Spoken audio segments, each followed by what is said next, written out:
Hello दोस्तों। आशा करते हैं आप लोग बहुत अच्छे होंगे। द परफेक्ट स्टडी में आप सभी लोगों का बहुत बहुत स्वागत है। सीटेट एग्जाम के लिए हम लोग ईवीएस यानी इन्वायरमेंटल स्टडीज या फिर पर्यावरणीय अध्ययन को डिस्कस कर रहे हैं और ये आज क्लास नंबर 3 है। इसके पहले क्लास 2 बिल्कुल कंप्लीट हो चुकी है। यदि आप लोग उन क्लासेस को नहीं देखे हैं तो द परफेक्ट स्टडी के प्लेलिस्ट वाले ऑप्शन में जाइए और आपको सीटेट की बिल्कुल थ्योरी की प्लेलिस्ट बनी हुई है। एक एक क्लास को बेहतर रूप में कवर कर लीजिए। ठीक है, चलिए आज हम लोग जो मेन टॉपिक कवर करने जा रहे हैं, कुछ प्रमुख व्यक्तियों के बारे में जानेंगे और भैया प्रमुख राज्यों की कुछ विशेषताएं हैं, कुछ राजधानियों की विशेषताएं हैं और कुछ नृत्य हैं उसके बारे में जानेंगे, जहां से हर साल सीटेट में एग्जाम में आपके क्वेश्चन बनते हैं। बिल्कुल वेरी वेरी इंपॉर्टेंट क्लास है, तो पूरी क्लास को बहुत बेहतर रूप में बहुत पेशेंस से देखिएगा और एक एक पॉइंट को अच्छे से समझते हुए आगे बढ़िए। ठीक है, चलिए ये क्लास नंबर 3 है। इसके पहले 2 क्लास बिल्कुल कंप्लीट हो चुकी है ईवीएस की। चलिए सबसे पहले हम लोग शुरुआत करते हैं एनसीएफ से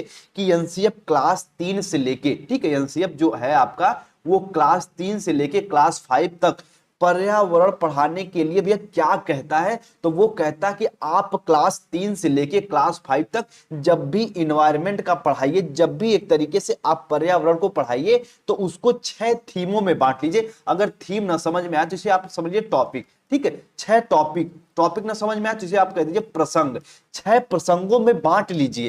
यानी आप क्लास 3 से लेके क्लास 5 तक जब भी पर्यावरण बच्चों को पढ़ाइए तो उसे कम से कम 6 थीमों में बांट के, 6 टॉपिक में बांट के, 6 प्रसंगों में बांट के पढ़ाइए तो बेहतर होगा। और कौन कौन सा 6 थीम है? सबसे पहले परिवार एवं मित्र, ठीक है, यानी फैमिली एंड फ्रेंड्स के बारे में बताइए। उसके बाद फूड एंड भोजन के बारे में बताइए। फिर आपका पानी, आवास, यात्रा और जो चीजें हम बनाते हैं और जो चीजें हम करते हैं उसके बारे में बच्चों को बताइए। तो भैया जो आपका एनसीएफ 2005 है वो कहता है कि क्लास 3 से लेके क्लास 5 तक जब बच्चों को आप पर्यावरण के बारे में पढ़ा रहे हैं तो 6 थीमों के बारे में जानकारी दीजिए या फिर पर्यावरण को पढ़ाने से पहले उसे 6 थीमों में बांट लीजिए। सबसे पहले परिवार एवं मित्र, भोजन, पानी, आवास, यात्रा और जो चीजें हम बनाते हैं या फिर करते। तो सीटेट में डायरेक्ट क्वेश्चन आ जाता है कि एनसीएफ 2005 के अनुसार क्लास 3 से लेके 5 तक पर्यावरण पढ़ाने के लिए हमें कितने थीमों में बांटना जरूरी होता है?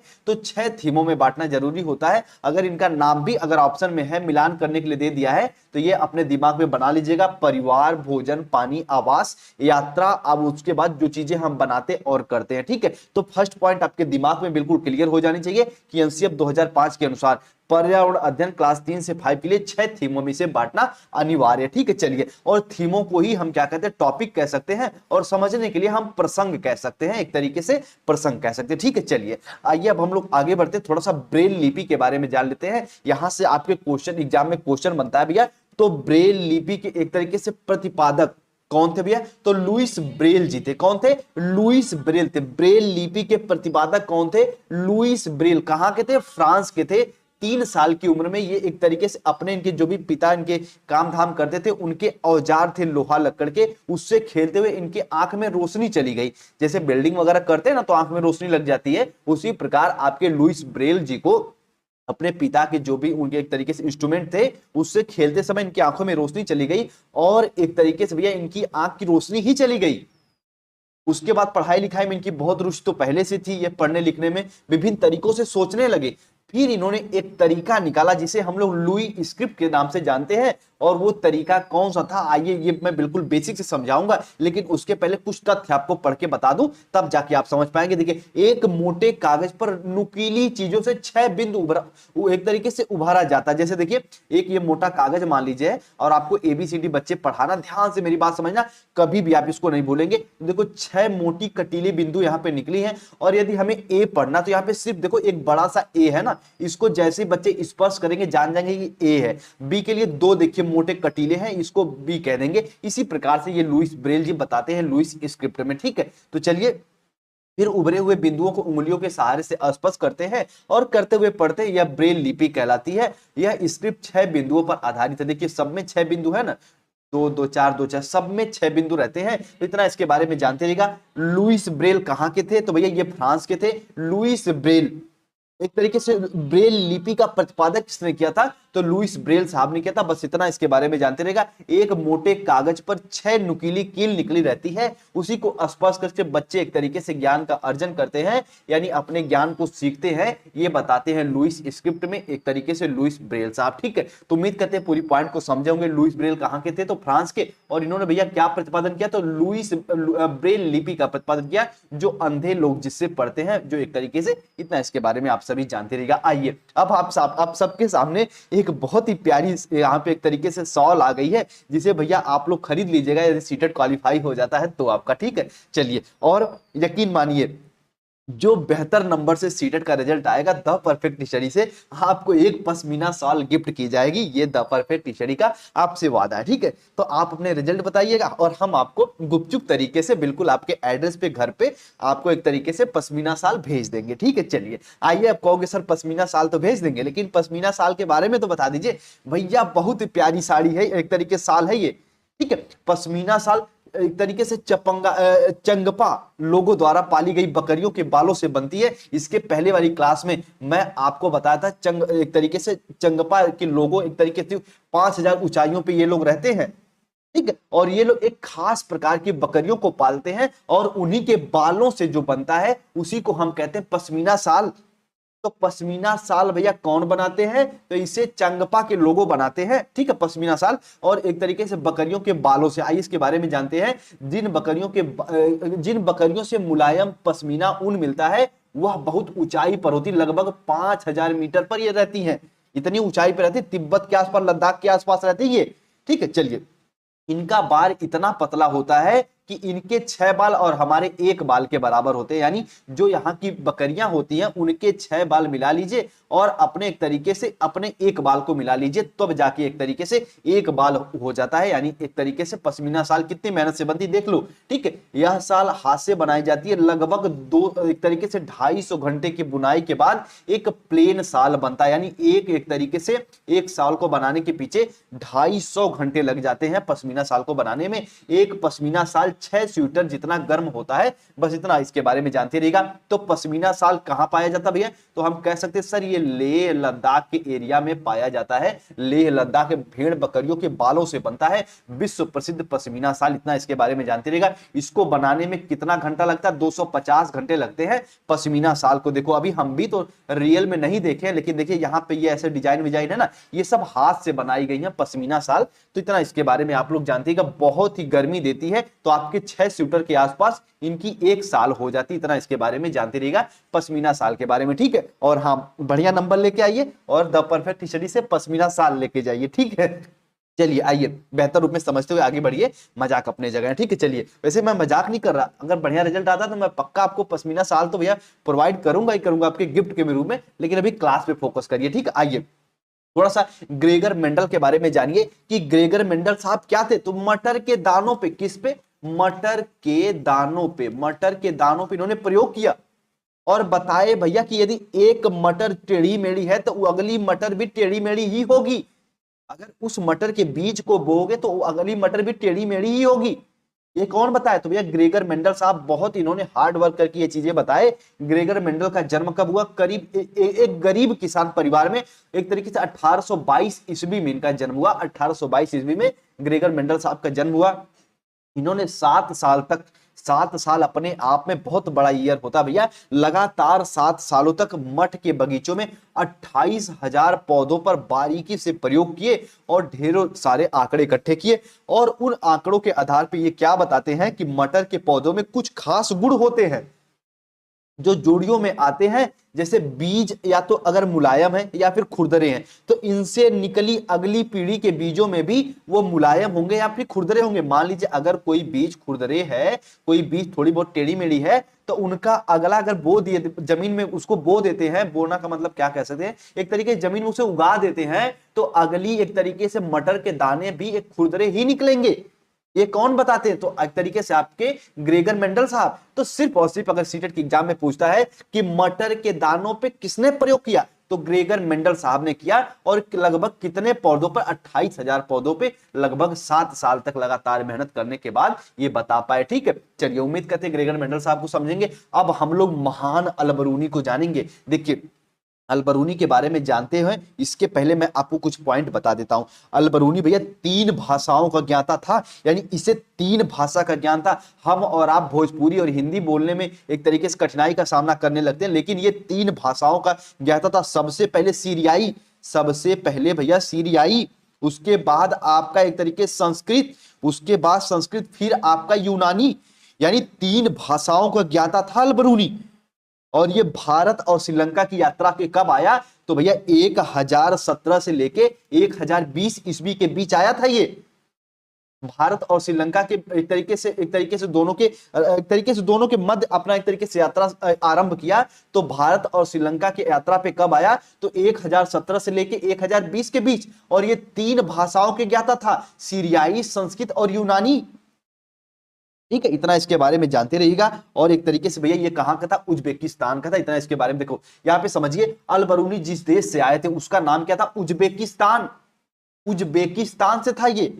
अलबरूनी ने बहुत ही बारीकी से चीजों को देखा भारत में, और उनके बारे में लिखा। खास तौर पर उन चीजों के बारे में लिखा जो उज्बेकिस्तान यानी अपने देशों में उनसे अलग लगी। अपने देशों में अलबरूनी साहब को जो देखने को नहीं मिला, वो भैया एक तरीके से उन चीजों के बारे में लिखे वो। ठीक है, इतना इसके बारे में जानते रहेगा। हाँ, अलबरूनी का पूरा नाम क्या है भैया, बहुत बड़ा नाम है, अबू रेहान मोहम्मद बिन अहमद अलबरूनी। ठीक है, यानी अबू रेहान मोहम्मद बिन अहमद अलबरूनी, या फिर एक तरीके शॉर्ट में कह सकते हैं अलबरूनी, इनका पूरा नाम था। ठीक है, ये फारसी विद्वान लेखक एक तरीके से थे। इतना इसके बारे में जानते रहिएगा। अब बात आती सर अलबरूनी को पढ़ा क्यों रहे हैं, तो भैया आपकी एनसीईआरटी अलबरूनी को एक्सेप्ट करती है और बताती है कि अलबरूनी ने भैया जो एक तरीके से भ्रमण करके अपनी किताब में लिखा, और उस किताब में वो क्या लिखे भारत के बारे में, तो सबसे जो प्रमुख इनका एक तरीके से विवरण मिलता है वो भारत के तालाबों के बारे में। वो कहते हैं कि भैया भारत के तालाब इतने प्रचंड रूप से अच्छे हैं कि यहां पे कभी भीड़ लगती ही नहीं। एक रास्ते से लोग चढ़ते हैं, दूसरे रास्ते से उतरते हैं, यानी रास्तों से चढ़ने उतरने का रास्ता अलग अलग होता है। यहां कभी भीड़ लगती ही नहीं। ठीक है, तो ये बताते हैं एक तरीके से अलबरूनी साहब, और बताते हैं यहाँ के जो एक तरीके से तालाब कुएं बनाए जाते हैं, बहुत बड़े बड़े भारी पत्थरों से, लोहे के कुंडे सरियों से मिला के बनाए जाते हैं, जो इनके चबूतरे होते हैं बहुत बड़े होते हैं, और एक तरीके से कुओं में सीढ़ियां लगा के हम उतर के पानी लेके ऊपर आ जाते हैं। ये बताते हैं हमारे अलबरूनी साहब एक तरीके से उज्बेकिस्तान के। तो सीधे सीधे एग्जाम में आपके क्वेश्चन पूछ दे अलबरूनी कहाँ के थे, तो भैया उज्बेकिस्तान के थे। और ये कितनी भाषा जानते थे, तो लगभग 3 भाषा, सीरियाई, यूनानी और संस्कृत। ठीक है, इतना इसके बारे में जानते रहिएगा। अलबरूनी किसके बारे में मुख्य रूप से बताते हैं, तो भारतीय तालाबों के बारे में, बस इसके ज्यादा आपको कुछ नहीं जानना। आप थोड़ा सा जान लीजिए बिछेंद्री पाल जी के बारे में। तो सबसे पहले बिछेंद्री पाल एक तरीके से भारत की पहली और विश्व की 5वीं महिला थी जिन्होंने माउंट एवरेस्ट पर एक तरीके से की चोटी पे चढ़ाई की। और यहीं से क्वेश्चन बन जाता है कि माउंट एवरेस्ट की ऊंचाई लगभग कितनी है। ठीक है, माउंट एवरेस्ट की ऊंचाई लगभग कितनी, तो अभी हाल में इसका चेंज भी हुआ है। पहले कितना था, 8000, एक तरीके से 8848 इसकी पूरी ऊंचाई थी मीटर, लेकिन ये चेंज कर दिया गया। और आप कमेंट सेक्शन में कमेंट करिए कि भैया माउंट एवरेस्ट की जो अभी अभी के फिलहाल में 2022 में इसका एक तरीके से ऊंचाई नापा गया वो कितना है, तो आप बताइए। ठीक है, चलिए ये मैं आपके ऊपर छोड़ देता हूं, बाकी अभी मैं लास्ट में बता भी दूंगा। ठीक है, तो बिछेंद्री पाल भारत की पहली और विश्व की 5वीं महिला थी जिन्होंने माउंट एवरेस्ट पे चढ़ाई की। बस इतना इसके बारे में जानते रहिएगा। भारत की पहली महिला कौन थी जिन्होंने माउंट एवरेस्ट पर चढ़ाई की, तो बिछेंद्री पाल जी थी। ठीक है बच्चे, इतना इसके बारे में जानते रहिएगा। और हाँ, और देखो ये 8848 तो है, 8848 तो है, इसमें आप 86 और लगा दीजिए। ये एक तरीके से इस समय जो है कि माउंट एवरेस्ट की सबसे ऊंची एक तरीके से चोटी यही है, एक तरीके से इसकी ऊंचाई यही है। बस इतना इसके बारे में जानतेगा। तो माउंट एवरेस्ट की ऊंचाई कितनी, 8848.86। देखिए दशमलव के बाद जो 2 संख्या रहती ना, उसको एक तरीके से ऐसे नहीं पढ़ते 86 नहीं, इसको पढ़ते 86। ठीक है, तो इतना इसके बारे में जानते रहिएगा। तो ये बिछेंद्री पाल जी थी, भारत की पहली और विश्व की 5वीं महिला थी जिन्होंने माउंट एवरेस्ट पर चढ़ाई की। बिछेंद्री पाल बचपन में एक पिकनिक पे गई थी, वहीं ये 4000 मीटर ऊंची चोटी पर चढ़ गई। तब ये कुल 12 वर्ष की थी। ठीक है, 12 वर्ष में ही बिछेंद्री पाल भैया 4000 मीटर ऊंचाई चोटी पर चढ़ गई। अपने आप में ये भी एक तरीके से महान अजूबा ही है। ये उत्तराखंड के गढ़वाल एरिया की नागपुरी गांव में बड़ी हुई। ठीक है, इन्होंने नेहरू इंस्टीट्यूट ऑफ माउंटेनियरिंग एक तरीके से ट्रेनिंग ली। ठीक है, इतना इनके बारे में जान। इनके सबसे भैया एक तरीके से पूछ लेता है कि इनके गुरु कौन थे, इनके गाइडर कौन थे, ब्रिगेडियर ज्ञान सिंह। ठीक है, बिछेंद्री पाल जी के गुरु कौन थे? तो ब्रिगेडियर ज्ञान सिंह। इतना इनके बारे में जानते रहिएगा। और भैया एक तरीके से 1984 में माउंट एवरेस्ट पे जाने के लिए एक टीम बनी, उसकी ये मेंबर बनी। इतना इनके बारे में जानते रहिएगा। और 23 मई दोपहर 1:07 पर पहला कदम 8,848, ये तो भैया 8,848 था, अभी तो ये भी 86 हो गया, आगे बढ़ गया है। तो उसकी चोटी पे अपने एक तरीके से कदम रखे। और इनके साथ एक और मेंबर थी। इतना इसके बारे में जानते रहिएगा। और माउंट एवरेस्ट को नेपाल में क्या कहा जाता है? सागर माथा कहा जाता है। इतना इसके बारे में जानते रहिएगा। एग्जाम में कभी कभी डायरेक्ट क्वेश्चन पूछ देता है सीटेट में, ईवीएस में 1 से 5 तक में, कि भैया सागर माथा कहां बोला जाता है? तो नेपाल में बोला जाता है। किसको? माउंट एवरेस्ट को बोला जाता है। इतना इसके बारे में जानते रहिएगा। बिछेंद्री पाल से कभी मत भूलिएगा, ये विश्व की 5वीं और भारत की पहली महिला थी जो माउंट एवरेस्ट पे चढ़ी। ठीक है, चलिए। और ये 12 वर्ष की उम्र में ही थी, तभी इन्होंने 4000 ऊंची चोटी पे चढ़ाई कर दिया था। इतना इसके बारे में जानते रहिएगा। इनके गाइडर, इनके गुरु कौन थे? तो ब्रिगेडियर ज्ञान सिंह थे। इतना इनके बारे में जानते रहिएगा। ठीक है, चलिए। माउंट एवरेस्ट को नेपाल में क्या कहा जाता है? सागर माथा कहा जाता है। अब थोड़ा सा हम लोग आगे बढ़ लेते हैं, एक और भैया वेट लिफ्टर के बारे में जान लेते हैं, एक और महान लेडी के बारे में जान लेते हैं, कि एक तरीके से कर्णम मल्लेश्वरी साहब के बारे में जान लेते हैं। एक तरीके से वेट लिफ्टर हैं, आंध्र प्रदेश की रहने वाली, इनकी जितनी बहनें हैं वे भी वेट लिफ्टर ही हैं। 130 किलोग्राम तक भार ये उठा लेती हैं। भारत के बाहर 29 मेडल इन्होंने जीता है, कर्णम मल्लेश्वरी साहब। ठीक है, इतना इनके बारे में जानते रहिएगा। अगर यहां से एग्जाम में क्वेश्चन पूछे तो ये क्या है? एक वेट लिफ्टर है, एक तरीके से वजन को उठाती हैं। और ये आंध्र प्रदेश की रहने वाली 130 किलोग्राम लगभग ये भार उठा लेती हैं। और भारत के बाहर इन्होंने 29 मेडल को जीता है। इतना इसके बारे में जानते रहिएगा।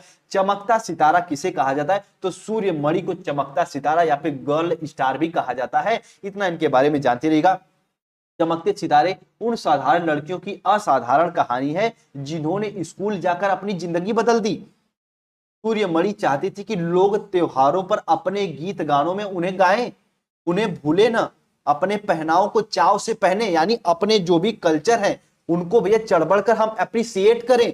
ये सूर्यमणि चाहती थी, इन्हें इसीलिए इन्हें चमकता सितारा या फिर गर्ल स्टार कहा जाता है। इतना इनके बारे में जानते रहिएगा। जड़ी बूटियों की समझ, बांस की चीजें जो बनी होती हैं, बच्चे उन्हें सीखें, ये सूर्यमणि चाहती थी। और सूर्यमणि 21 साल की उम्र में ही जब भैया अपने दीदी यानी 20वीं दीदी और कई लोगों के साथ एक केंद्र खोला, और उस केंद्र का नाम क्या रखा? तोरांग। और तोरांग मैं आपको बता चुका हूं कि भैया इसका अर्थ होता है जंगल। और ये एक तरीके से भैया इसका अर्थ क्या होता है? झारखंड वगैरह में हम लोग तोरांग को, जंगल को तोरांग कहते हैं कुडुक भाषा में। इतना इसके बारे में जानते रहिएगा। कुडुक जो भाषा बोली जाती है एक तरीके से वो नेपाल, भारत, नेपाल, भूटान और बांग्लादेश में बोली जाती है। भारत में यह बिहार, मध्य प्रदेश, छत्तीसगढ़, झारखंड, पश्चिम बंगाल के उराव जनजातियों द्वारा बोली जाती है, इसीलिए इसको उराव भाषा भी कहा जाता है, कुडुक भाषा को। ठीक है, तो इतना इनके बारे में जानते रहिएगा। गर्ल स्टार किस नाम से प्रचलित है? सूर्यमणि।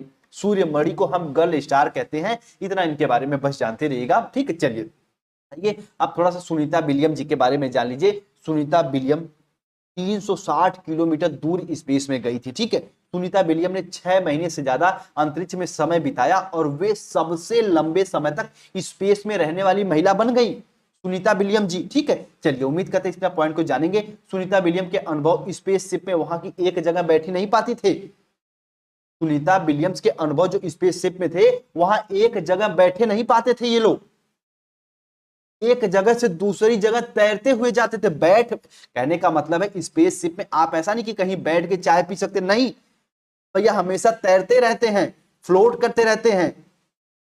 पानी भी रुकता नहीं था, वो बुलबुले की तरह ऐसे ऐसे भैया एक जगह दूसरी जगह टहलता रहता था। ये सुनीता विलियम जी बताती हैं। चेहरा धोने के लिए हमें पहले पानी के बुलबुले को हाथ पे या फिर कपड़े पे सुखा लेना पड़ता था, फिर कपड़ा गीला करके हम चेहरे को साफ करते थे। ये बताती सुनीता विलियम। वहां कंघी की कभी आवश्यकता पड़ती ही नहीं। ये किसने बताया? सुनीता विलियम हमेशा बाल खड़े ही रहते थे।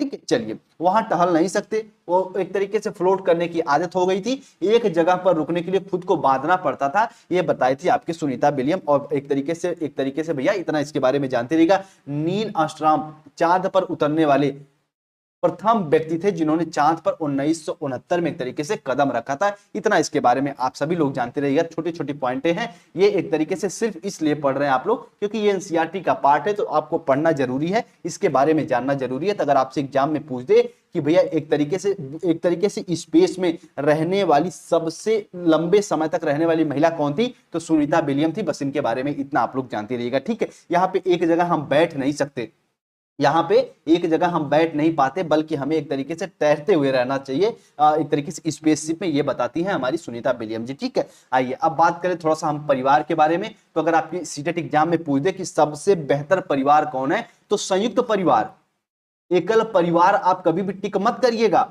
ठीक है। संयुक्त परिवार को आपका सीबीएसई और एनसीईआरटी एक्सेप्ट करता है। एकल परिवार में माँ बाप और उनके बच्चे, संयुक्त परिवार में पूरा दादी दादा बुआ चाची मामा मामी नाना नानी सब, मौसी माँ बाप सब आ जाते हैं, तो ये संयुक्त परिवार होता है। और संयुक्त परिवार इज द बेटर एक तरीके से फैमिली, ठीक है। चलिए आइए बात कर लेते हैं हम लोग थोड़ा सा मिड डे मील योजना के बारे में। तो मिड डे मील योजना स्कीम जो थी, ये भैया 2408 ब्लॉकों में एक केंद्रीय प्रायोजित स्कीम के रूप में 15 अगस्त 1995 को आरंभ की गई, ठीक है। वर्ष 1997-98 तक यह कार्यक्रम देश के सभी ब्लॉकों में आरंभ कर दिया गया। तो अगर आपसे पूछे मिड डे मील योजना कब प्रारंभ की गई, तो भैया 15 अगस्त 1995 को मिड डे मील योजना कब प्रारंभ की, 15 अगस्त 1995। और ये पूरे देश में, पूरे देश के ब्लॉक में कब एक तरीके से पूर्ण रूप से लागू कर दिया गया, आरंभ कर दिया गया, तो 97 और 98 एक तरीके से, ठीक है। इतना जानते रहिएगा ईयर में, ठीक है। आइए वर्ष 2003 में इसका विस्तार और हुआ।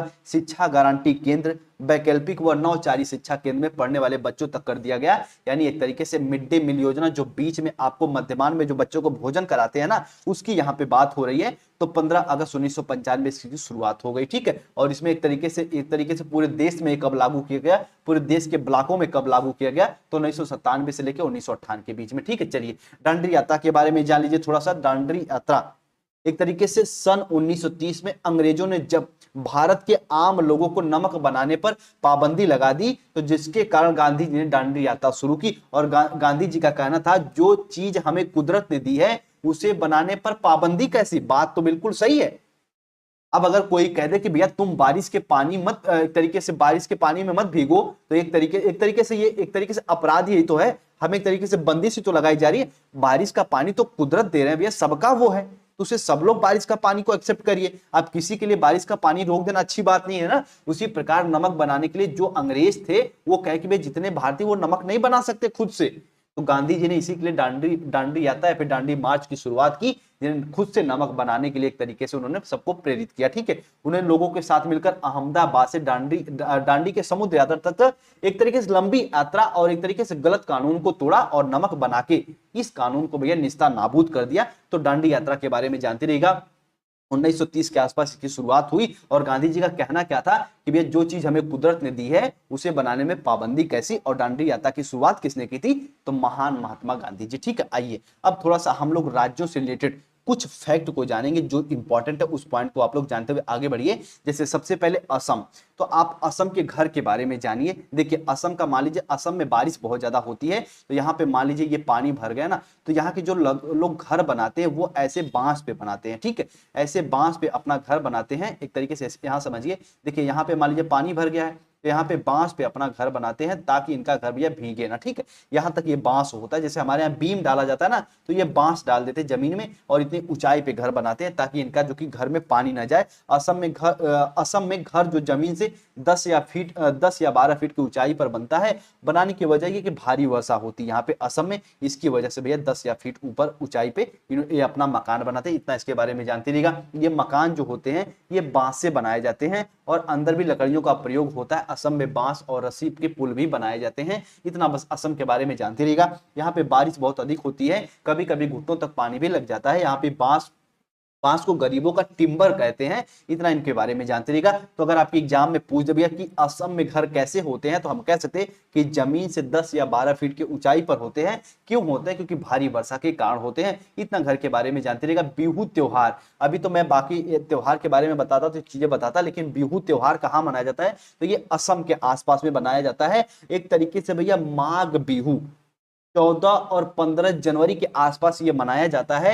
और प्रत्येक दिन उरका इसे कहते हैं। पहले दिन को क्या कहते हैं? उरका कहते हैं। यानी जो बिहू त्योहार है उसके पहले दिन को क्या कहते हैं? उरका कहते हैं। उरका, ठीक है। अगर आपके एग्जाम में पूछे उरका कहाँ कहते हैं, तो भैया बिहू त्योहार के पहले दिन को उरका कहते हैं, ठीक है। 14 और एक तरीके से 15 जनवरी के आसपास इसको मनाते हैं, ठीक है। इस दिन एक तरीके से अस्थायी शेड यानी छप्पर बनाते हैं, जिसे भेला घर भी कहते हैं, और सामूहिक भोज का आयोजन किया जाता है। जैसे मान लीजिए एक तरीके से बिहू त्योहार मनाया जाए, 10-15 लोग को मिला के यहाँ पे भोजन कराया जाता है, 10-15 लोग अपने में भोजन करते हैं, यहाँ पे एक अस्थायी छप्पर भी बनाया जाता है। ये बिहू त्योहार की मुख्य विशेषता हो जाती है। बिहू त्योहार चावल की नई फसल कटने और असम में मनाया जाता है। भेला घर बांस पर बनाया जाता है। इतना इसके बारे में जानते रहिएगा। बिहू त्योहार कब? जब आपकी नई फसल, जो चावल की नई फसल होती है, कटने में ही बिहू त्योहार मनाया जाता है। बस इतना इसके बारे में जानते रहिएगा। एनसीईआरटी यही आपको बताती है। अब केरल के बारे में क्या जान लीजिए। देखिए केरल में एक तरीके से टेपियोका जमीन के नीचे उगाया जाता है। यह एक प्रकार का फल है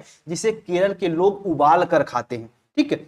एक तरीके से जो टेपियोका है ये जमीन के नीचे पाया जाता है और केरल के लोग इसे उबाल के खाते हैं। तो अगर एग्जाम में क्वेश्चन पूछते भैया कि केरल में जो जमीन के नीचे उगता है उसका क्या नाम है, तो टेपियोका नाम है। क्या? टेपियोका इसका नाम है, ठीक है। चलिए अब देखिए केरल में एक नाव चलती जिसे हम कहते हैं बल्लम। बल्लम लकड़ी की बनी छोटी नाव होती जो केरल में पाई जाती है। कई बार सीटेट में एग्जाम में पूछ चुका है भैया कि बल्लम कहां पाई जाती, बल्लम जो नाव होती वो कहां पाई जाती, तो वो केरल में पाई जाती। इतना इसके बारे में जानते रहे। केरल में मलयालम भाषा बोली जाती है। मलयालम भाषा में माँ को यदि बड़ी बहन, यदि माँ की बड़ी बहन एक तरीके से बल्यमा और नानी को अमुमा बोला जाता है, ठीक है। अमुमा बोला जाता है। इतना इसके बारे में जानते रहिएगा। चाचा को तरीके से चिटपन बोला जाता है और चाची को कुंजमा कहते हैं और पिता को अप्पा कहते हैं। इतना इसके बारे में जानते रहिएगा, ठीक है। चलिए उम्मीद करते हैं पूरी बात को आप लोग समझ रहे होंगे। इस पॉइंट को एक बार दोहरा लीजिएगा, ठीक है। चलिए केरल में एक जगह से दूसरी जगह जाने के लिए फेरी नाव का प्रयोग किया जाता है और कई बार आप प्रीवियस ईयर लगाएंगे तो देखेंगे कि आपके सीटेट एग्जाम में पूछता भी है कि केरल में एक जगह से दूसरी जगह यानी फिर एक जगह से दूसरी जगह जाने के लिए फेरी नाव का प्रयोग किया जाता है। वो कहां पाया जाता है, तो केरल में पाया जाता है। इतना इसके बारे में जानते रहिएगा, ठीक है। चलिए और देखिए ये जो है ना मलयालम में माँ यहाँ पे कीजिएगा, माँ और बड़ी बहन को क्या बोला, बली अम्मा बोला जाता है। क्या? बली अम्मा बोला जाता है। और नानी को अमुमा बोला जाता है। चाचा को एक तरीके से चिटपन बोला जाता है। इतना इसके बारे में जानते रहिएगा, ठीक है। चलिए और पिता को अप्पा बोला जाता है, ठीक है। ये वहां की अपनी भाषा है और सब भाषा को हमें सम्मान तो देना ही देना, ठीक है। चलिए इसीलिए कहते हैं ना भारत विविधताओं में भी एकता है। और केरल में मसालों का बगीचा भी कहते हैं। यदि केरल में मसाले बहुत पाए जाते हैं इसलिए केरल को मसालों का बगीचा कहा जाता है। इतना इसके बारे में जानते हैं। और देखिए यहाँ पे दो चीजें बच्चों को कंफ्यूज करती है।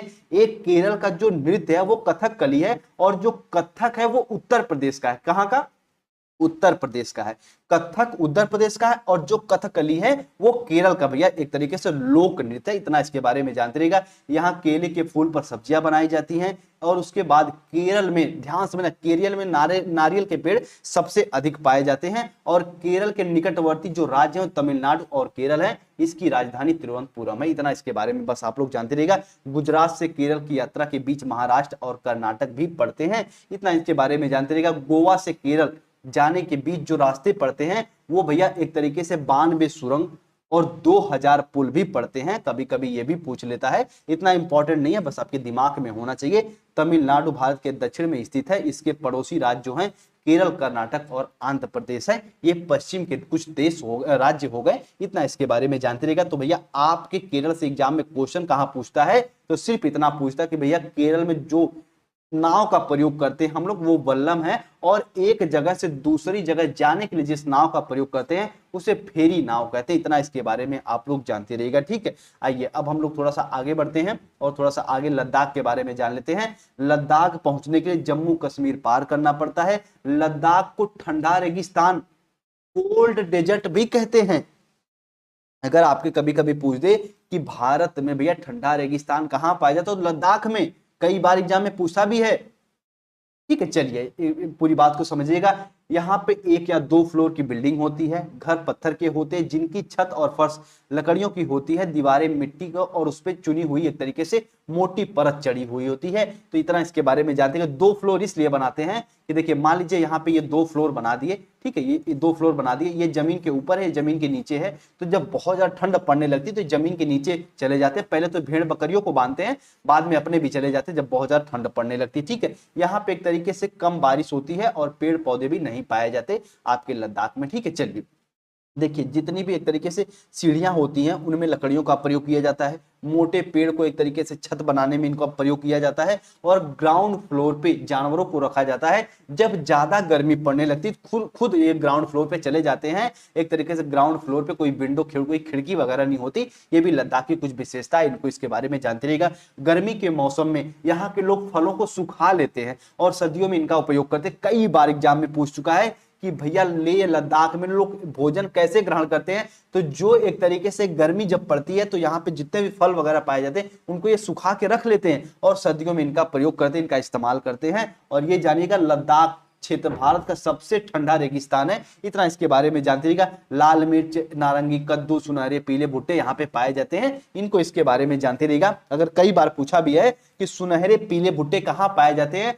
तो भैया लद्दाख में पाए जाते हैं। इतना इसके बारे में जानते रहिएगा। ये पॉइंट मैंने ऊपर आपको बताया ही है कि श्रीनगर से लद्दाख जाते हुए कारगिल रास्ते में पड़ता है, बीच में करगिल पड़ता है। इतना इसके बारे में जानते रहिएगा। यहाँ के रास्ते जो हैं उबड़ खाबड़ संकरे पतले होते हैं एक तरीके से, और पहाड़ी इलाकों में नॉयलॉन के टेंट का इस्तेमाल किया जाता है। ये तरह लद्दाख के बारे में जानते रहिएगा। और लद्दाख में जब आप जैसे हमारे यहाँ कोई घर में आता है तो हम कहते हैं वेलकम यानी स्वागत है। तो लद्दाख में लोग क्या कहते हैं, जूले जूले कहते हैं। जैसे घर में कोई को गए तो कहते हैं जूले जूले यानी वेलकम वेलकम। इतना इसके बारे में जानते रहेगा, ठीक है। चलिए, और एक तरीके से ट्रॉली का इस्तेमाल लद्दाख की नदी को पार करने के लिए जाता है। एक तरीके से लकड़ी का बना झूला होता है। जैसे मान लीजिए यहाँ पे एक तरीके से ये 2 पॉइंट है और बीच में नदी जा रही है, तो ये ऊपर से पहाड़ों के बीच एक रस्सी डाल के इस पे से ये लटक के पार कर लेते हैं। इसी को हम लोग क्या कहते हैं, ट्रॉली कहते हैं, लकड़ी का झूला कहते हैं। इतना इसके बारे में आप लोग जानते रहिएगा, ठीक है। चलिए, स्कीट पोपुल एक तरीके से लद्दाख का एक गांव है। ये भी कभी कभी एग्जाम में क्वेश्चन पूछ देता है कि स्कीट पोपुल कहाँ का गांव है, तो लद्दाख का गांव है। यहां से इंपॉर्टेंट देखिए, ये सब चीजें आपको पता है। अभी मैं ऊपर आपको थीम पढ़ाया था तो उसमें पढ़ाया था कि जब बच्चों को आप पढ़ाने जाते हो 6 थीमों में बांट के पढ़ाइए पर्यावरण को। तो इसी सब चीजों को, लद्दाख के बारे में क्या है, असम के बिहू त्योहार क्या है, यही सब छोटे छोटे बच्चों को पढ़ाया जाता है। और यहीं से सीटेट में एग्जाम में क्वेश्चन भी बनता है एनसीईआरटी पर आधारित। तो पूरी बात को समझते हुए आगे बढ़िएगा, ठीक है। आइए राजस्थान के बारे में कुछ पॉइंटों को जान लेते हैं। राजस्थान के बारे में, तो राजस्थान के जो घर बनाए जाते हैं वो मिट्टी के बनाए जाते हैं। किसके, मिट्टी के। और यहाँ जो घरों पे लेप लगाया जाता है वो भी मिट्टी के ही लगाया जाता है, क्योंकि यहाँ पे बहुत ज्यादा गर्मी पड़ती है राजस्थान वगैरह में। तो मिट्टी के घर थोड़ा अंदर से ठंडक देते हैं, इसीलिए आप देखते भी है कि वहां के घर ज्यादा मिट्टी के बनाए जाते हैं। और यहाँ मेरी बात ध्यान समझना, राजस्थान के लोग अपने आंगन में एक जमीन में गड्ढा खोद देते हैं ताकि जो बरसात के पानी आए उसी में भैया स्टोर हो जाए और उन पानी को ये एक तरीके से उपयोग में ला पाए। देखिए पानी की कितनी बड़ी कीमत है, ठीक है। चलिए, और जो गड्ढा खोदकर टैंक का निर्माण करते हैं, तो आपके सीधे सीधे एग्जाम में क्वेश्चन में पूछ देगा कि भैया वो कौन सा राज्य है जहां के लोग अपने आंगन में गड्ढा खोदकर टैंक बनाते हैं बारिश का पानी स्टोर करने के लिए। तो वो कौन है भैया, राजाओं का स्थान यानी राजस्थान, ठीक है। चलिए, उम्मीद करते हैं पूरी बात को समझेंगे। अब देखिए, यहाँ पे 2-3 पॉइंट हर साल एग्जाम में पूछता है। राजस्थान से जो फैक्ट आपको जानना है मैं वो सिर्फ आपको बता रहा हूँ। ये एनसीईआरटी जिसको एक्सेप्ट करती। देखिए, राजस्थान में एक गांव है, ठीक है, जो राजस्थान के जोधपुर में एक गांव है जिसका नाम क्या भैया, खेजडली गांव का खेजडली गांव। इसमें एक पेड़ पाया जाता है जिसका नाम क्या है, खेजड़ी पेड़। और खेजड़ी पेड़ की एक विशेषता है बच्चे, इसमें कभी भी कीड़े मकोड़े लगते ही नहीं। तो यहाँ पे एक राजा हुए और वो कहे कि जाओ उस पेड़ को काट के लाओ, उसका हम मकान बनवाएंगे। तो यहाँ के लोग 300 साल पहले ही पेड़ों से चिपक गए। यहाँ के लोग 300 साल पहले पेड़ों से चिपक गए और बोले कि भाई हम पेड़ को नहीं काटने देंगे। फिर भी राजाओं ने पेड़ों को कटवाया, ठीक है। राजा ने पेड़ को कटवा दिया बिल्कुल, और उसमें जितने लोग चिपटे थे सब कट गए। तो लगभग 300 के आसपास लोग भी कटे, ठीक है। तो इतना इसके बारे में जानते रहेगा। राजस्थान में वो कौन सा पेड़ पाया जाता है जिसमें कीड़ पौधे एक तरीके से कीट वगैरह नहीं लगते, कीड़े मकोड़े नहीं लगते, तो वो खेजड़ी एक तरीके से वो कौन सा भैया पेड़ है, तो खेजड़ी पेड़ है। और कहाँ पाया जाता है, तो राजस्थान के जोधपुर में, ठीक है। राजस्थान के जोधपुर में खेजडली गांव में पाया जाता है। इतना इसके बारे में जानते रहिएगा। यहाँ के लोगों को क्या कहा जाता है, बिश्नोई कहा जाता है। और ये पेड़ पौधों के लिए भैया एक तरीके से उनके प्रति संवेदनशील है, उनकी रक्षा करते हैं। और वही लोग कहते हैं जो बिश्नोई वगैरह क्या कहते हैं, यहाँ के लोग कहते हैं कि पेड़ पालों के बिना, हमारे बिना तो पेड़ पालो रह सकते हैं, यानी वृक्ष, जितने भी वृक्ष और जानवर हमारे बिना रह सकते हैं, लेकिन हम उनके बिना नहीं रह पाते, इसलिए भैया उनकी रक्षा करनी चाहिए। ये कहते हैं जोधपुर के खेजडली गांव के लोग। बस इतना इसके बारे में जानते रहिएगा। यहाँ शिकार करना, पेड़ों को काटना एक तरीके से मना है, वर्जित है। रेगिस्तान में होते हुए भी ये गांव हरा भरा है। देखो इसीलिए तो भैया ये गांव इतना हरा भरा है, क्योंकि यहाँ पे पेड़ पौधे बहुत है। ठीक है, चलिए, ये जानवर बिना किसी डर के इधर उधर घूमते हैं आपके खेजडली गांव में। ठीक है, चलिए, ये पूरी कहानी मैं आपको बता ही दिया कि खेजड़ी गांव एक तरीके से खेजड़ी पेड़ पाए जाते हैं खेजड़ी गांव में। और यहाँ के जो पेड़ राजस्थानी इलाकों में खूब पाया जाता है और पानी की जरूरत नहीं होती। इनके छाल से दवा बनाई जाती है और इनमें कभी भी कीड़े मकोड़े नहीं लगते। इनकी फलियां सब्जियां यहाँ के जो निवासी होते हैं वो खाते रहते हैं। इतना बस इसके बारे में जानते रहिएगा। तो राजस्थान से जो क्वेश्चन बन जाता है वो पूछ देता है कि भैया राजस्थान में घरों के प्रकार में एक तरीके से घर कैसे बनते हैं, तो मिट्टियों के बनते हैं, मिट्टी के लेप भी लगाए जाते हैं। उसके बाद खेजडली गांव कहाँ पाया जाता है, राजस्थान के जोधपुर में ये गांव है। और इसमें कौन सा पेड़ पाया जाता है, तो खेजड़ी पेड़ पाया जाता है, जिसमें कोई भी एक तरीके से कीड़े मकोड़े नहीं लगते, एक तरीके से कोई इसमें रोग नहीं लगता। इतना इसके बारे में जानते रहिएगा। अब बिहार के बारे में थोड़ा जान लीजिए। देखिए, बिहार के बारे में सिर्फ इतना आपको जानना है कि बिहार में एक मधुबनी नामक जिला है। यहाँ त्योहार एवं खुशी के मौके पर घरों और दीवारों और एक तरीके से आंगन में कई तरीके के चित्र बनाए जाते हैं। इसीलिए मधुबनी पेंटिंग बहुत मशहूर है। सीटेट में आपके एनसीईआरटी इसीलिए पढ़ाया जाता है कि भैया जो आपका बिहार में मधुबनी नामक जिला है, वहां की पेंटिंग बहुत मशहूर है। एक त्योहार होता है, वहां के त्योहार में अपने अपने घरों पर, अपने दीवारों पर पेंटिंग बनाई जाती है। और वो पेंटिंग एक तरीके पिसे हुए चावल के घोल के रंग से बनाई जाती है। इन रंगों में नील, हल्दी, फूल, पेड़ों के रंग आदि को मिलाया जाता है। चित्रों में इंसान, जानवर, पेड़, फूल, पक्षी, मछलियां आदि जीव जंतु एक तरीके से बनाए जाते हैं। मधुबनी चित्रकला बहुत पुरानी है और इसका नाम भी इसके जिले पर ही पड़ गया, मधुबनी। ठीक है, तो अगर आपके एग्जाम में सीधे सीधे पूछ दे कि मधुबनी एक तरीके से पेंटिंग कहाँ, तो बिहार में। ठीक है, मधुबनी जिला कहाँ है, तो बिहार में। ठीक है, चलिए, उम्मीद करते हैं पूरी बात को जानेंगे। अब थोड़ा श्रीनगर के बारे में जान लीजिए। ठीक है, अब क्लास जल्दी ऑफ हो जाएगी। कुछ पॉइंट है और है जो श्रीनगर के बारे में थोड़ा थोड़ा फैक्ट जान लीजिए। देखिए, श्रीनगर में कुछ घर पहाड़ और कुछ पानी, एक तरीके से ऊंचे पर्वत और कुछ पत्थरों में होते हैं। ठीक है, यहाँ पे देखिए जो घर होते हैं कुछ पहाड़ों पर होते हैं, कुछ पानी में होते हैं, कुछ एक तरीके से पानी के बीच में होते हैं, कुछ ऊंचे पर्वतों पर होते हैं श्रीनगर में। ठीक है, इन पर लकड़ियों के सुंदर डिजाइन बने होते हैं। हाउस बोट 80 फीट तक लंबी हो सकती है और 9 से एक तरीके से 8 से 9 फीट एक तरीके से चौड़ी होती है। जो देखते हैं ना, जो श्रीनगर वगैरह में जाते हैं ऐसे घूमने के लिए हाउस बोट में पहुंच जाते हैं, तो इतनी लंबी, इतनी चौड़ी होती। इतना इसके बारे में जानते रहेगा। डोंगा, ये नाव झेलम नदी और डल झील में मिलती है। इसके अंदर कई कमरे होते हैं। ठीक है, कई कमरे होते हैं और यह अंदर से एक घर की तरह होती। इन पर लकड़ियों के सुंदर डिजाइन बने होते हैं। जो छत और डिजाइन पे उसको एक तरीके से खत्म बंद होते हैं, यानी पूरी तरीके से बंद होते हैं। ये जितनी भी डिजाइन होती है, डोंगा ये जो नाव है, इसमें एक तरीके से पूरी चलती फिरती ये मकान है। इतना बस इसके बारे में जानते रहिएगा। ठीक है, चलिए, पूरी बात को उम्मीद करते समझ रहे होंगे। देखिए, जहां से आपके क्वेश्चन बनेंगे, अभी श्रीनगर से मैं वो निष्कर्ष आपको बता दूंगा। बस इतना इसके बारे में जानते रहेगा। सीधे सीधे पूछ देगा कि डोंगा जो नाव है भैया वो कहां पाई जाती है, झेलम नदी पर पाई जाती है। एक तरीके से पूरी चलती फिरती एक तरीके से घर है ये। ठीक है, चलिए, उम्मीद करते पूरी बात को आप लोग जानते हैं। हाउस बोट कितने लंबे होते हैं, 80 फीट तक हो सकते हैं। चौड़ाई 8 से 9 फीट होते हैं। बस इतना इसके बारे में आप सभी जानते रहेगा। बस इतना सफिशियंट है। ठीक है, कश्मीर के गांव में जो घर होते हैं वो पत्थर से बनते हैं और ढलान वाली छतें होती हैं। कुछ पुरानी जो घरें होती हैं, विशेष प्रकार की खिड़कियां होती हैं, यानी घर से खिड़कियां बाहर की तरफ निकली होती हैं और उनपे खासकर एक विशेष डिजाइन बनी जाती है जिसे डैब कहा जाता है। ठीक है, जो डैब का जो खिड़कियां निकली जाती है उसे हम लोग डैब कहते हैं। एक सुंदर डिजाइन होती है। ठीक है, अब देखो एनसीईआरटी में जितने भी शब्द उपयोग किए गए सब शब्दों को आपको बताना जरूरी है। तो बस इतना इसके बारे में जानते रहिएगा। और यकीन मानिए जितनी भी मैं क्लास लिया हूं ईवीएस की, 1 से 2 बार क्लास को जरूर देखिएगा। बहुत ज्यादा क्लास हम नहीं लिए हैं, एक ही क्लास में सबको सिमेटने का प्रयास करते हैं। तो भैया जो इंपॉर्टेंट क्लास है 3 से 4 उनको जरूर कवर कर लीजिएगा, एक बार रिवीजन कर लीजिएगा, ठीक है। और नोट्स भी पढ़िएगा, इतना इसके बारे में जानते रहिएगा। कुछ पुराने घर पत्थर के बने होते हैं, कुछ ईंट के, कुछ लकड़ियों के, दरवाजे खिड़कियां बहुत सुंदर एक तरीके से मेहराब होते हैं, बहुत प्यारी होती हैं, इतना इसके बारे में आप लोग जानते रहिएगा, ठीक है। श्रीनगर के बारे में देखिए, एक तरीके से शिकारा नाव पर्यटकों को बहुत आकर्षित करती है। श्रीनगर में एक शिकारा नाव पाई जाती है जो भैया पर्यटकों को बहुत आकर्षित करते हैं, यहाँ के लोग उसमें घूमते फिरते रहते हैं, ठीक है।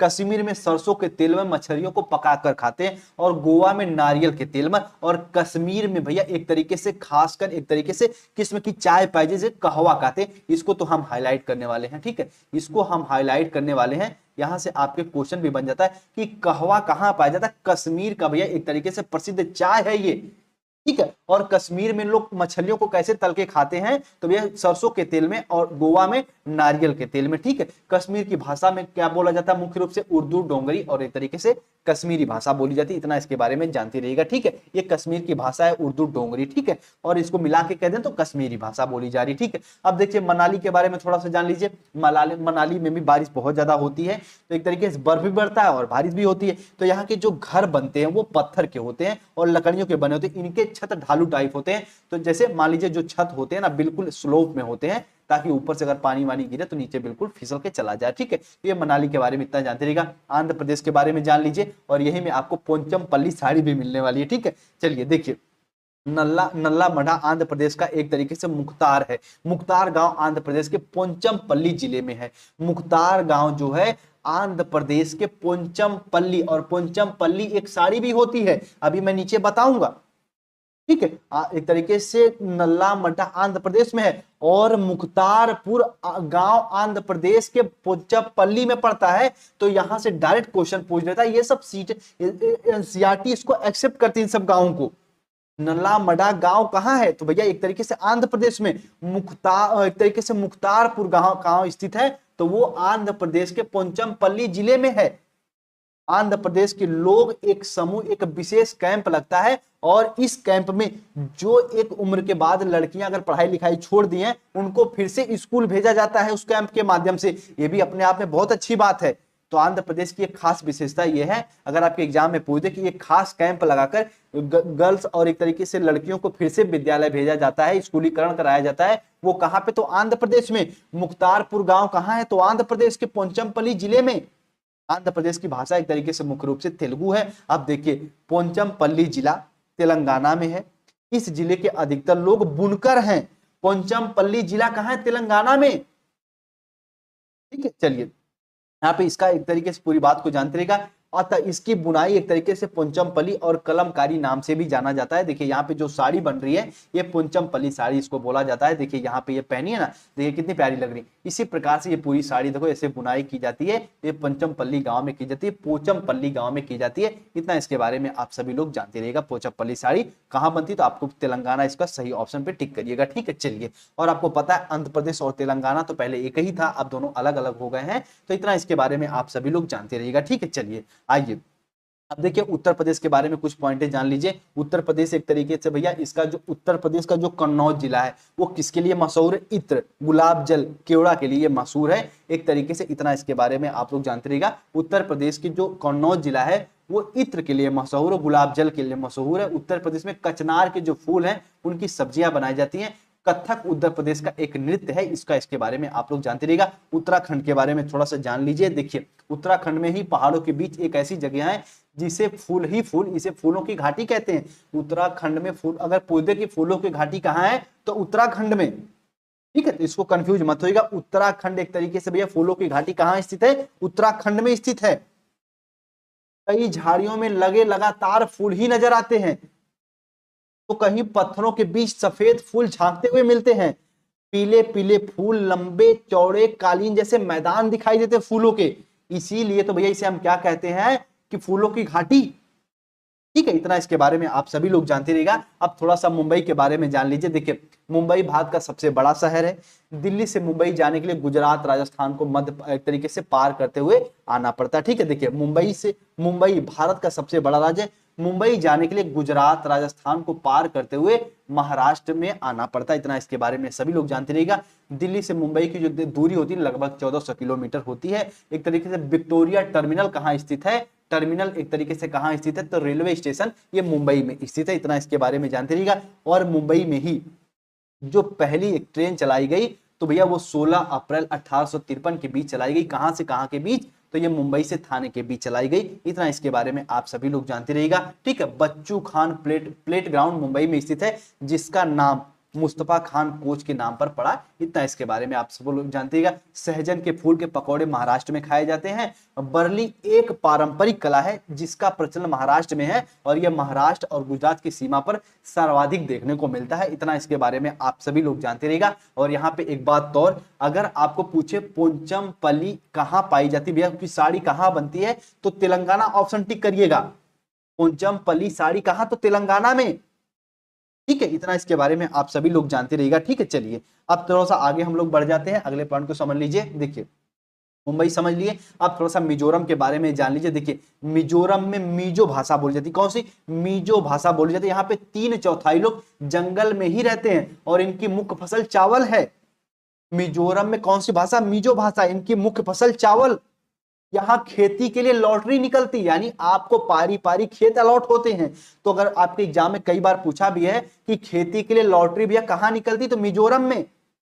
जमीन किसी के तरीके से किसी के नाम पे नहीं होती, लॉटरी निकल जाती, आप उस पर जमीन करिए, फिर बाद में किसी और को जमीन मिल जाती, वो जमीन करेगा। यहाँ पे मुख्य रूप से झूम खेती होती है और झूम खेती मैं इसके पहली क्लास में बता चुका हूं। खेतों को भैया एक तरीके से जो भी घास फूस सूख जाते हैं उनको उखाड़ते नहीं, सिर्फ जला देते हैं, उनके राख से उर्वरक लेके उन खेती होती है। ठीक है, चलिए अब कर्नाटक देखो, यहाँ की भाषा कौन है, कन्नड़। और यहाँ पे बेलवानी का एक गांव है जो कर्नाटक में है और होलगुंडी गांव कर्नाटक में ही है। बच्चों की पंचायत बीमा संघ कहाँ पे है, तो वो कर्नाटक के होलगुंडी गांव में ही है। इतना यहाँ पे इसके बारे में आप सभी लोग जानते रहिएगा। अबू धाबी के बारे में जान लीजिए, यूएई की राजधानी है। इतना इसके बारे में जान लीजिए। देखिए यह रेगिस्तान इलाके का एक तरीके से स्थानीय भाषा इसकी अरबी है और ये जो इलाका है अबू धाबी, ये रेगिस्तानी ये पूरा इलाका है और यहाँ की स्थानीय भाषा अरबी है। यहाँ पे पानी बहुत कम होता है, ना तो वर्षा ही होती, ना फिर नदियां, यहाँ पे झील, यहाँ पे कुछ भी नहीं होता है। यहाँ पे पानी की बहुत किल्लत आती है। बस इतना इसके बारे में जानते रहिएगा। यहाँ पे जो जमीन होती है बिल्कुल रेतीली होती है और नीचे तेल होता है, इसलिए इसको पढ़ाया जाता है, क्योंकि बच्चों को बताया जाना जरूरी है ना कि बच्चे तेल कहाँ से आता है, तो बच्चे तुरंत कहेंगे सर अबू धाबी से आता है। जिसकी जमीन के अंदर तेल है वो कहाँ है, वो अबू धाबी है। ठीक है, चलिए यहाँ पे खजूर के पेड़ अधिक मात्रा में दिखाई पड़ते हैं क्योंकि ये पेड़ रेगिस्तानी इलाके में पाए जाते हैं। अब देखिए अबू धाबी में सबसे ज्यादा पेड़ किसके पाए जाते हैं, तो आपको पता है खजूर के पेड़। अबू धाबी की करेंसी कहाँ है, तो सर ये दिरहम में है। अबू धाबी जो कि एक तरीके से इसमें रेत के पहाड़ और रेत के टीले पाए जाते हैं। हर साल एग्जाम में पूछ देता है कि रेत के टीले कहाँ, तो भैया अबू धाबी में, रेत के पहाड़ अबू धाबी में। ठीक है, अब इतना जो फैक्ट था हम आपको बता दिए हैं। अब कुछ नृत्य के बारे में देखते हुए आगे बढ़ जाइए, एक नजर मान लीजिए। देखिए घूमर कहाँ की नृत्य है, तो राजस्थान का। भांगड़ा कहाँ का नृत्य है, एक तरीके से पंजाब, पंजाब में भंगड़ा वगैरह बजाते हैं ना, तो ये पंजाब का हो गया। घूमर घूमर तो ये राजस्थान का। ठीक है, उसके बाद लावड़ी ये कहाँ का, महाराष्ट्र का। चोंग एक तरीके से नागालैंड। ठीक है, उड़ीसी कहाँ का है, उड़ीसा का है। इसके नाम से इसको कनेक्ट कर लीजिएगा। बिहू, अभी मैंने आपको बताया कि बिहू कहाँ पे है, ये असम का एक तरीके से लोक नृत्य, अच्छा सा नृत्य है। मुखौटा कहाँ पे, अरुणाचल प्रदेश का। कथकली ये है भैया केरल का। गरबा गुजरात, अभी हाल में गरबा हुआ भी है, गरबा गुजरात का एक तरीके से नृत्य है। रासलीला उत्तर प्रदेश, कथक उत्तर प्रदेश। कथकली आपका जो है वो केरल का है, लेकिन कथक जो है वो उत्तर प्रदेश का। यक्षगान कर्नाटक का, गरबा आपका गुजरात का, दो बार रिपीट हो गया। छऊ आपका झारखंड का, गढ़वाली उत्तराखंड, कच्चीपुड़ी आंध्र प्रदेश, भारतनाट्यम तमिलनाडु। इतना इसके बारे में जानते रहिएगा। एक दो बार ऐसे थोड़ा सा पढ़ लेंगे ना, दिमाग में बन जाएगा। जैसे मैं आपको तुरंत पूछ दो बिहू कहाँ का, आप तुरंत कहोगे सर जी ये है असम का। ठीक है, कथक कहाँ का सर जी है, ये उत्तर प्रदेश का। कथकली कहाँ का सर है, ये आपका केरल का है। ठीक है, चलिए उम्मीद कर आप में से बहुत लोग होंगे जो इनमें सब डांस को कर भी लेते होंगे, पर कुछ लोग नहीं भी कर पाते। तो ये पूरी बात थी बच्चे, जितने भी बात बताया हूं। ये देखिए अभी मैं आपको कुछ बातें बता दूं, ये ईवीएस का फैक्ट है। क्या है, ये ईवीएस का फैक्ट है। और सीटेट के एग्जाम में पूरी थ्योरी आपको नहीं पढ़ना ईवीएस में, सिर्फ और सिर्फ आपको फैक्ट जानना जरूरी है और यहीं से क्वेश्चन बन जाते हैं।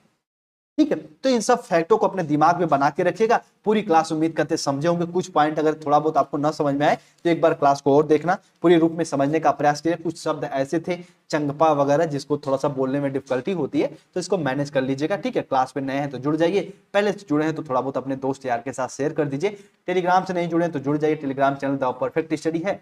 और आप हमसे पर्सनली भी जुड़ना चाहते हैं, इंस्टाग्राम से सोशल हैंडल से जुड़ सकते हैं। ठीक है, चलिए। और नोट्स वगैरह लेने के लिए 9005587371 पे आप संपर्क करके नोट्स ले लीजिए। बेहतर रूप में पढ़ाई करते हुए आगे बढ़िए। उम्मीद करते हैं पूरी बात को आप लोग समझे होंगे। एक बार मैं थोड़ा सा कुछ बातें आपको बता दूं जो आपके लिए इंपॉर्टेंट है। देखिए, सीटेट एग्जाम के लिए उम्मीद करते हैं आप सभी लोग प्रीवियस ईयर क्वेश्चन पेपर लेके लगा रहे होंगे। किसी भी पब्लिकेशन का ले लीजिए, कोई ऐसा नहीं कि सर कोई खास पब्लिकेशन बता दीजिए, नहीं, किसी भी जो भी पब्लिकेशन आपको अच्छा लगे, बस ध्यान रखना उसमें सीटेट के क्वेश्चन आपको मिलने चाहिए। ठीक है, तो प्रीवियस ईयर लगाते रहिए। कभी भी कोई डाउट वगैरह हो तो आप इस नंबर पे हमसे संपर्क कर सकते हैं, 9005587371 पे संपर्क करके हमसे कुछ भी डिस्कस कर सकते हैं। तत्पर हैं आपके लिए। और सीटेट की क्लास लगातार हो रही है, खूब बेहतर रूप में पढ़ते रहिए। इसके बाद एक क्लास और आएगी जिसमें हम लोग कुछ पर्यावरण डेट से कुछ एक तरीके से महत्वपूर्ण तिथि के बारे में जान लेंगे, कुछ पर्यावरण संगठन के बारे में जान लेंगे। उसके बाद पेडागोजी की क्लास आएगी और ईवीएस की क्लास समाप्त हो जाएगी। ठीक है, बेहतर रूप में क्लास उम्मीद करते हैं समझे होंगे। मिलते हैं दोस्त अपनी अगली क्लास में। सभी लोग अपना ख्याल रखिए। सभी को द परफेक्ट स्टडी से और मैं हिमांशु, सभी को जय हिंद, जय भारत।